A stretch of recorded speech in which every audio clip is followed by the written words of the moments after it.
It is getting close. SpaceX's third Starship launch in under 2 weeks. Can they do it? The military is interested in taking over Starship. What does it mean? SpaceX launches a capsule to the ISS. Wait, this isn't Dragon. And Rocket Lab recovers another booster. How is this possible? My name is Felix, welcome to What About It. Let's dive right in. Starship updates. It's only been 2 months since the last Starship launch and we're already on the brink of the next one. SpaceX's increase in launch cadence is a result of hard work and ever-improving prototypes. Curious about what's left to be done before IFT3? Follow me along as I explain it all. Thankfully, the orbital launch site withstood the second Starship launch way better than the first. Gone are the days of concrete chunks scattered everywhere and the need to replace half the launch mount. Did you know that refurbishing the site has still not been a small feat though? Recently, there have been some indications that the work on the orbital launch table is nearing completion. They are on the final stretch again. The mount's legs, which had developed cracks after the last liftoff, have been patched up, and since then the structure has endured one of the most intense static fires we've ever seen to date. At the end of January, the legs received a fresh coat of paint, meaning that work there is finished. Aerial views, possible thanks to Redline helicopter tours, reveal that most of the work on the clamps also seems to be finished, with the blue tarp and chains that once held some of them now removed. However, there is still noticeable rust on the deck and plenty of scaffolding around. This has to be sorted out before the next launch can occur. Currently, the focus is on beefing up the infrastructure, aiming to minimize the time needed for post-launch refurbishments. Thick metal shields now almost entirely cover the base of the tower, extending to the black panels guarding the tower's interior. It is turning into a super heavy turtle. Closer to the tank farm, a weirdly shaped section of concrete was removed. At first sight, this might suggest underground maintenance work, but comparing this area with older photos offers a clue suggesting something different. The shape of the removed section aligns with the spot where the sections of concrete poured at different times met. It appears that the removal of the concrete might be due to the development of cracks, which could become a weak point during the next launch. Crews are likely working to patch this up, strengthening the area to prevent any issues. At least that is our theory. Moving closer to the tank farm, there is a noticeable increase in activity related to the modernization of the entire system. One significant task nearing completion is reinforcing the water tank. While not necessarily a requirement for the third launch, adding stiffeners could help prevent the ground support equipment shells from denting even further. It's easier to address this now rather than conduct another set of repairs after the third launch. The most eye-catching changes by far are happening on the liquid oxygen side of the farm. At the front are the LOX pumps, followed by 8 subcoolers. The stuff that kinda looks like a robot hand. These subcoolers, or kettle reboilers, are crucial for supercooling the oxidizer in the tanks using cryogenic nitrogen to make them even denser. Previously, upon heating and transforming into gas, the nitrogen was just released from the top of the subcoolers. Did you know that SpaceX recently changed that? The outputs of the subcoolers have been linked to manifolds in pairs of 2, creating an exhaust-like system that will redirect the nitrogen behind the tank farm. This change is likely intended to enhance the durability of the equipment, as constant exposure to cold nitrogen might not be optimal for the hardware's longevity. A new wall has been erected beneath these new pipes, and this structure is a shutter block system. A type of precast concrete retaining wall, repurposed here to function as a blast protection barrier. And the construction process for this wall system is quite ingenious. It involves purchasing ready-to-install segments, which are then stacked side by side much like Lego bricks. The final step is to simply pour concrete around these segments and voila, a protection wall is set up in just a few days. Another wall serving the same protective purpose is nearing completion behind the new horizontal cryogenic tanks. However, they still haven't been integrated into the farm, so this clearly isn't an immediate priority for SpaceX. It won't be used during the third flight. Lastly, the mystery surrounding a peculiar tank first spotted by our photographer John has finally been solved. When it arrived, it was clear that this wasn't a cryogenic storage vessel, leading to speculation that it might be intended for water storage. Aerial views have now confirmed this hypothesis. The tank has been insulated and mounted adjacent to the power and communications building. Pipes leading from this tank appear to connect to what are likely industrial HVAC units, suggesting that tank's primary function is to store water for cooling purposes. Additionally, it is possible that this water supply could also feed the Fyrex system. Looking at things from the bird's eye view can really tell you a lot about the inner workings of Starbase. How about you see all of this for yourself? Book your own ride at Starbase and see these things in person, or just enjoy one of the most incredible views in the world. Go to redlineheli.com/Felix. You'll find the link in the description as well. I promise you won't ever forget this. At the production site, the main focus is on the next orbital pair, Ship 28 and Booster 10, as they gear up for the upcoming launch. Ship 28 has been stationed at the engine installation stand, where the engine section has been receiving some attention from SpaceX technicians. Turns out it's not just a parking spot this time. Although it is somewhat concerning to witness this level of activity there just 2 weeks before the launch, SpaceX has a track record of swapping the engines remarkably quick. Even though this is an additional step to launch readiness, I wouldn't worry too much. Meanwhile, Booster 10 is almost ready. With its hot staging ring reattached, workers have started to dismantle the scaffolding around the methane tank access hatch. This indicates that we might soon witness the rollout of this super heavy booster back to the launch site. Once both prototypes return, the remaining steps include stacking the rocket and conducting a wet dress rehearsal, which is a test where both stages are filled to the brim with propellant. After that, the rocket will be ready to launch. That is, after SpaceX obtains the modified launch license. We mentioned it before. Did you know that SpaceX seems to be aiming for a launch on the 14th? We should expect to see the full stack on the launch pad roughly a week from now. A week? Excited? What are your thoughts? Does a February launch seem feasible, or are we more likely looking at a delay until March? Get your crystal balls out and share your predictions in the comments. There is more though. While the third Starship launch is getting the most attention, SpaceX hasn't neglected its other vehicles. In fact, it appears that another booster is nearing completion. Our recent footage captured a glimpse of the CO2 tank installed on Booster 13's liquid oxygen tank. Interestingly, this time the tank was installed before the final stacking of the prototype. In the past, this was done just after the main assembly was completed.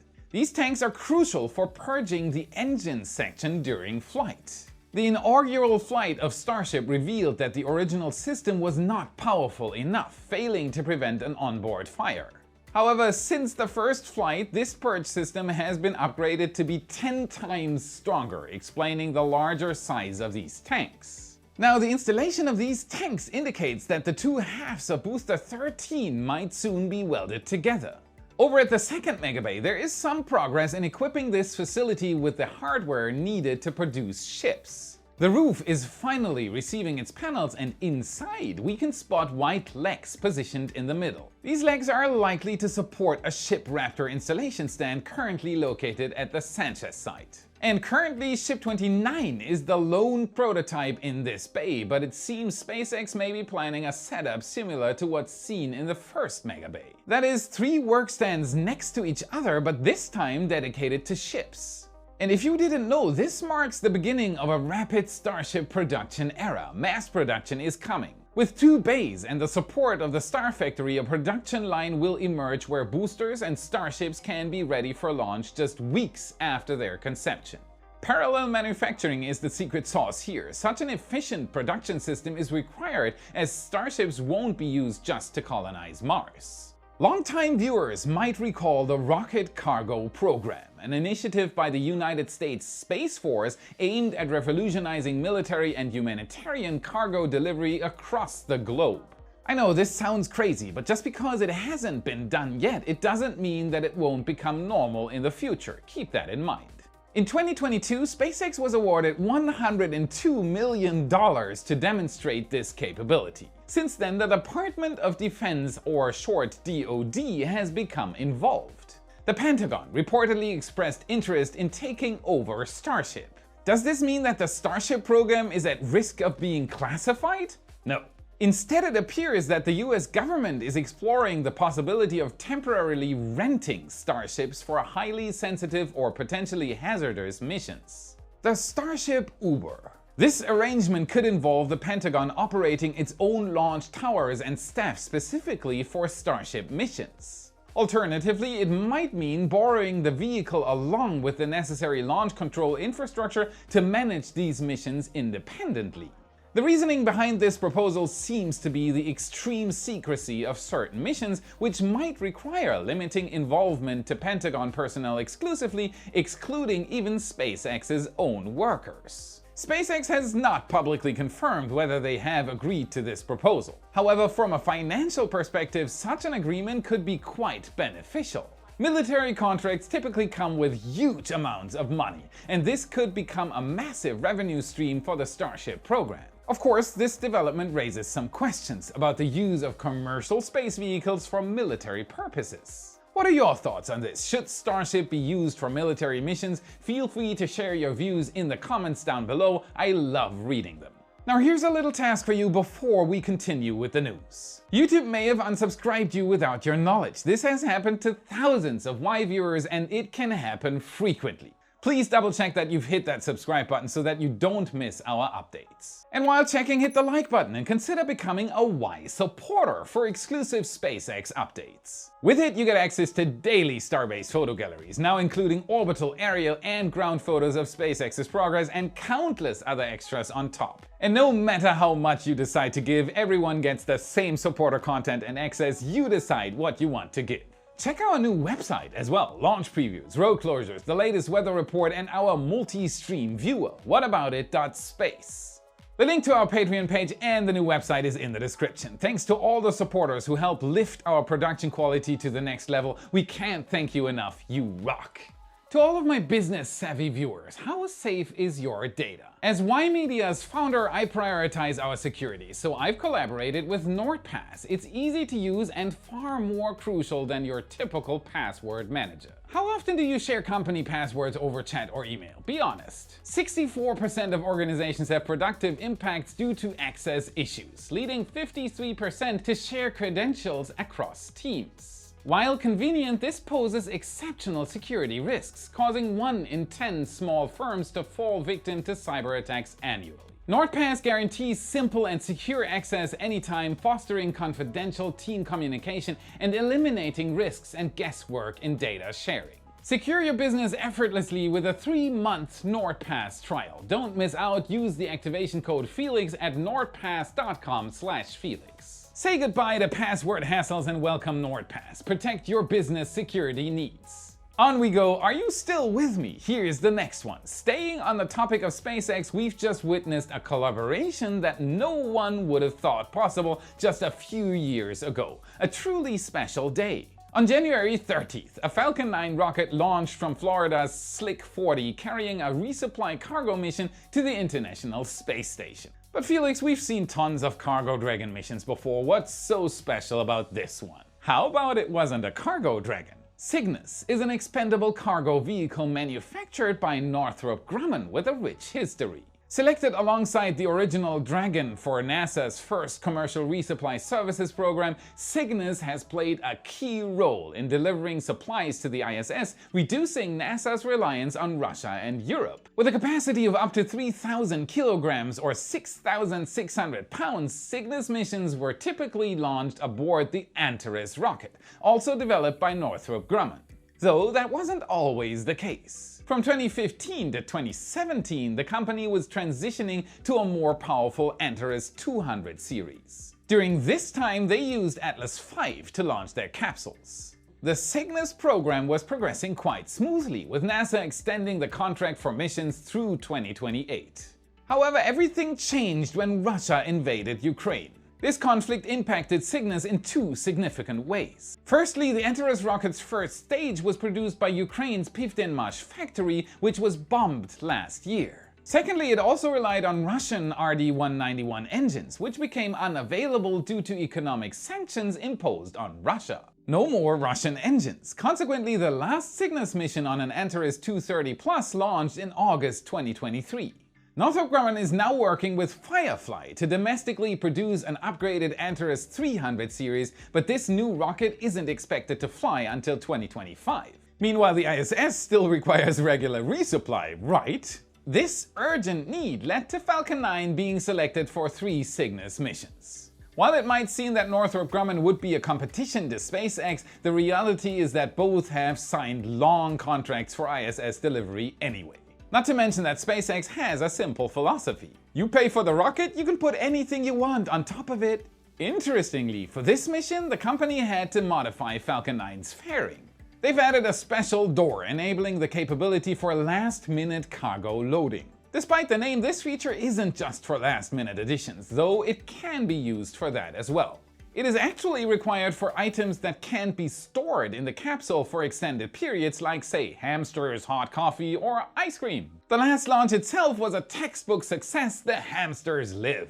Following a smooth separation, the Falcon 9 B-1077 touched down on landing zone 1 for its 10th time. I watched it live and the sonic booms this time were unusually loud. This particular livestream also provided us with one of the most spectacular views of a Falcon 9 booster's return. Kudos to the SpaceX media team, you rock! By the time you're watching this, the capsule has likely already arrived at the International Space Station, where the Canadarm2 grabbed and manually berthed it to the orbiting laboratory. Adding to the excitement, this mission marked SpaceX's 10th Falcon 9 launch in January alone, a historic first for the company. It looks like they weren't joking when they announced that their goal for 2024 is to launch a whopping 144 times, fingers crossed. Let's now turn our attention to Rocket Lab and their incredible Electron and Neutron rockets. They've been eager to resume their regular launch schedule following a second stage failure in September.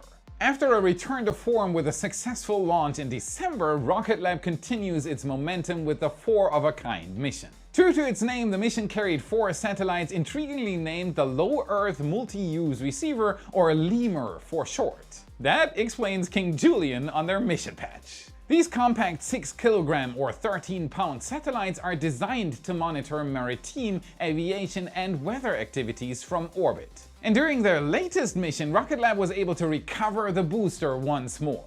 You can tell if it's a reusable variant by the red accents and silver paint on Electron's first stage. Pretty convenient, but this color scheme isn't merely aesthetic. Do you know why? It's a critical component in making recovery possible. Initially, Electrons weren't designed with reusability in mind. In fact, Rocket Lab's CEO Peter Beck was so skeptical about reusability that he famously claimed he'd eat his hat if they ever decided to recover an Electron. Believe it or not, he actually ate it. To allow the Electron's first stage to survive atmospheric re-entry, 2 major modifications were needed. The first upgrade was an extended carbon composite shield, protecting the 9 Rutherford engines from the intense heat generated during re-entry. The second, the aforementioned silver paint, is actually a thin layer of aerogel mixed with graphite. Really high-tech stuff. This coating forms a protective shell around the booster, effectively insulating the fuel tanks from taking the heat. Rocket Lab's initial plan for recovery involved the booster descending back to Earth under a parachute to be caught mid-air by a helicopter and then placed on a boat. They gave it a try, but it proved too dangerous for the pilot. It dangled wildly and unpredictably under the helicopter. Consequently, the company moved on to a different strategy, still using parachutes but allowing the booster to splash down in the ocean. While this method isn't perfect, the salt water can easily destroy the booster if not retrieved quickly, it seems to work just fine. Following stage separation at around 70 kilometers or 44 miles, the booster's reaction control thrusters reorient it for an optimal re-entry trajectory. As the first stage descends back to Earth, it can reach staggering speeds of up to 8,300 kilometers or 5,150 miles per hour and endure temperatures as high as 2,400 degrees Celsius or 4,350 Fahrenheit. Very hot! Just 5 minutes after separation, the booster, now at an altitude of 13 kilometers or 8 miles, deploys its stroke chute followed by the main parachute. This slows it down to a manageable 40 kilometers or 25 miles per hour, allowing for a controlled and safe splashdown in the ocean. Upon a successful touchdown, a recovery vessel equipped with a specialized mount is dispatched to retrieve the first stage. To date, Rocket Lab has successfully recovered 7 boosters, with 4 recoveries achieved after abandoning the helicopter catch approach. Notably, the company has already reflown one of the recovered Rutherford engines. The next milestone on their roadmap includes reusing all 9 engines and eventually reflying an entire first stage.